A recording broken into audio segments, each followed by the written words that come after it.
PewDiePie was this YouTuber from like, he retired many years ago, but he like dominated YouTube. Like the thumbnail of his video is stop using ChatGPT, which was very, very interesting given that he's not like a tech person in any capacity. Instead, what he is he's a tech hobbyist. He lives with his wife in Japan, built his own PC, like has learned a little bit of code writing, and has started self-hosting GPT OSS. So ChatGPT's like biggest open source model. He built a rig with I think a bunch of, I mean, it says it right here, 8 4090s, which is a lot of 4090s. Like for the record, this is like pretty expensive for the average person. So obviously a little bit of like, he has a benefit of having made his wealth, like is able to buy all these GPUs and run them for hobby affairs. But he's running basically like a localized server that he self-constructed for running an LM that does jobs for him. Like he has it running in the background. He has set up workflows that it writes code for him. It's able to like support things around his life where it improves the like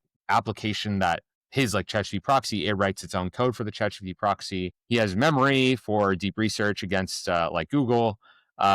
He's kind of just like doing what a lot of techno enthusiasts talk about is the future, where LMs live personal to you and are kind of on like this like box that lives in your home. It's all decentralized. You're not paying for Gemini or OpenAI to serve use cases that you are trying to get done. It's just something that like you own a box, that box does work in the same way that you might have a dishwasher or fridge as an appliance in your house, which is just really cool. The reason I bring this up is I think that like he's not a technology person, like he's not fundamentally like an engineer, but he's arriving on a lot of these ideas about like, hey, I might want like a agentic swarm. Like that's what this line is, where he has like a number of chat bots that all answer the same prompt and they look at consensus and he scores all of them, right? And I think it is fascinating that he is not an engineer, but he's able to interact with all of this stuff.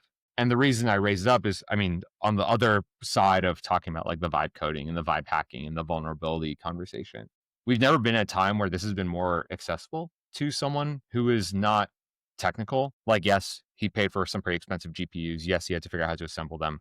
But ultimately, like he's built a brain that runs in his house for him basically on his own, which I think is fascinating. And I think it's like a very, very good prompt for a lot of people, especially those who are technology adjacent. Is there a business around this? I don't know, but at least this is like very, very exciting for what it means for like the individual person who might be curious about AI and wants to dabble with it. Like this is one of the coolest hobbyist projects I've seen from someone who's not an engineer. I think it probably just like the most optimistic result of kind of increased access to knowledge.